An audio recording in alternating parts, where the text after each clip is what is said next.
соли 2013 президенти ҷумҳурии мардумии чин Си Ҷинпин як ташаббуси бузургеро барои бунёди муштараки камарбандваро пешниҳод карда буд.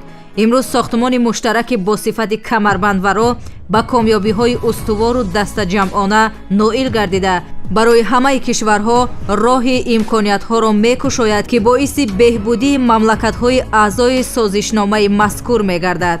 дар 4 моҳи аввали соли 2022 дар баробари вазъи печидаи як садаи тағйирот ва эпидемияи 100сола воридот ва содироти чин бо кишварҳои қадқади камарбандваро 397 триллион юанро ташкил дод. ҳамкории камарбандваро устувории қавӣ ва нерӯи зинда нишон дод. он дар ҷаҳон ба маҳсули оммавии байналхалқӣ ва платформаи ҳамкории байналхалқӣ табдил ёфта аз бисёр мамлакатҳо баҳои мусбат гирифт. то кунун чин бо 149 кишвар ва 32 созмони байналмилалӣ беш аз 200 санади ҳамкорӣ имзо кардааст. дар баробари ин шумораи зиёди тарҳҳои ҳамкорӣ кашида шудаанд. ҳамчун як лоиҳаи муҳим камарбанд ва роҳ пас аз кушода шудани роҳи оҳани чин-лаос беш аз 2 миллион мусофир фиристода шуд, ки сафари одамонро дар хат хеле осон кард.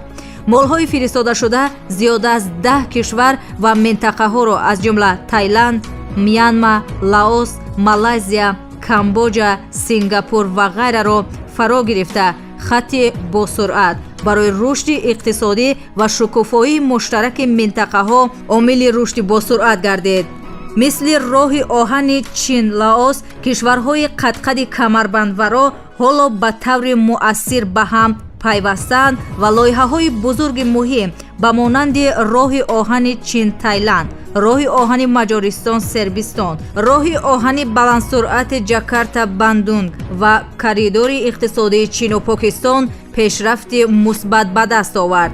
сохтмони муштараки камарбандваро ба ҷаҳон имкониятҳои бузург ва фоида овард. ҳаҷми муомилоти молӣ миёни чин ва кишварҳои қадқади ин масир аз 10 триллион доллари амрикоӣ гузашт.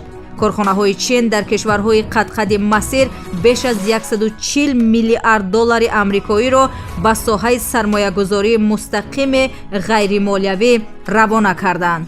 зиёда аз 16 000 корхона барпо карда шуд, ки шумораи зиёди ҷойҳои корӣ ба вуҷуд оварда ба тараққиёти умумӣ мусоидат мекунад.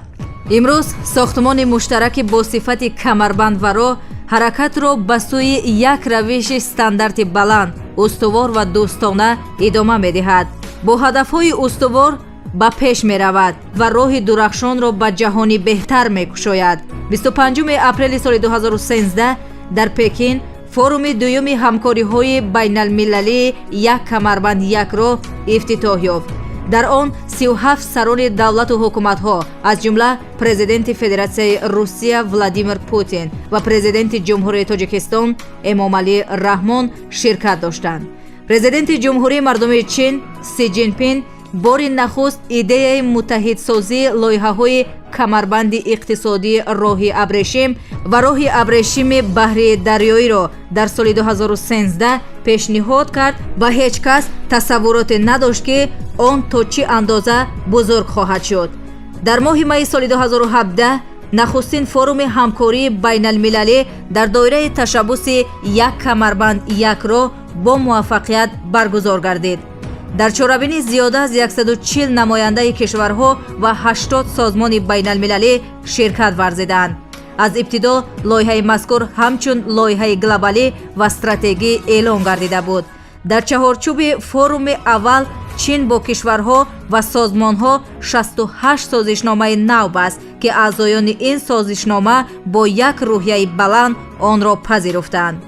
ҷаласа бахшида ба лоиҳаи як камарбанд якро аз ҷумлаи бузургтарин минбари ҳалли масъалаҳои гуногун мебошад. ба ин тартиб президенти ҷумҳурии Тоҷикистон муҳтарам Эмомалӣ Раҳмон дар доираи ин ҳамоиш бо Имронхон нахуст вазири вақти Покистон мулоқот кард.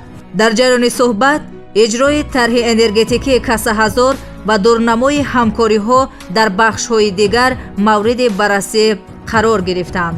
лоиҳаи роҳи нави абрешим танҳо бо сохтумони хатҳои роҳи оҳан маҳдуд намешавад.